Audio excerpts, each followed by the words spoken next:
ఆంధ్రప్రదేశ్ ఎన్నికల్లో అందరి దృష్టి పిఠాపురం నియోజకవర్గంపై ఉన్న సంగతి తెలిసిందే. జనసేన అధినేత పవన్ కళ్యాణ్ ఇక్కడ నుండి పోటీ చేస్తూ ఉండడమే దీనికి కారణం.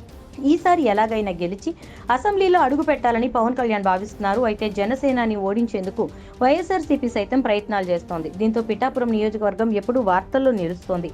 పిఠాపురం గురించి మెయిన్ స్ట్రీమ్ మీడియాలో ఎన్ని వార్తలు వస్తున్నాయో అంతకు మించి బోలెడన్ని రెట్లు సోషల్ మీడియాలో వార్తలు వస్తున్నాయి.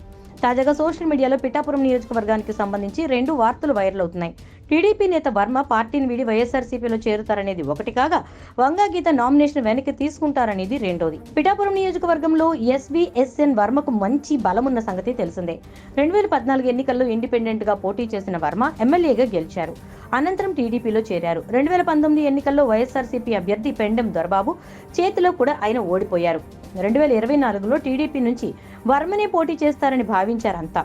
అయితే పొత్తుల్లో భాగంగా ఈ సీట్ను జనసేనకు కేటాయించడం, ఆ పార్టీ అధినేత పవన్ కళ్యాణ్ స్వయంగా ఇక్కడి నుంచి పోటీ చేస్తూ ఉండడంతో వర్మ సైడ్ అయ్యారు. వర్మ అనుచరులు ఆందోళనలు జరిపినప్పటికీ చంద్రబాబు పిలిచి మాట్లాడడం, ఎన్నికల తర్వాత ఎమ్మెల్సీ పదవి ఇస్తామని హామీ ఇవ్వడంతో ఆయన మెత్తబడ్డారు. పవన్ కళ్యాణ్ తరపున ఆయన ప్రచారం కూడా చేస్తున్నారు. ఇటీవలే వర్మ మాట్లాడుతూ పిఠాపురంలో పవన్ ఈజీగా గెలుస్తారని, తన వర్గం టీడీపీ కార్యకర్తలు ఆయనకి పూర్తి మద్దతునిస్తున్నారని చెప్పారు. అయితే వర్మ వైఎస్ఆర్సీపీలోకి వెళ్తారనే సమాచారం తమ దగ్గర ఉందని, క్రెడిబుల్ సోర్సెస్ నుంచే తమకు ఈ సమాచారం వచ్చిందని ఓ మీడియా ఛానల్లో న్యూస్ ప్రెజెంటర్ చెప్పడంతో వర్మ వైసీపీలోకి వెళ్తారనే ప్రచారం అనేది ఊపందుకుంది.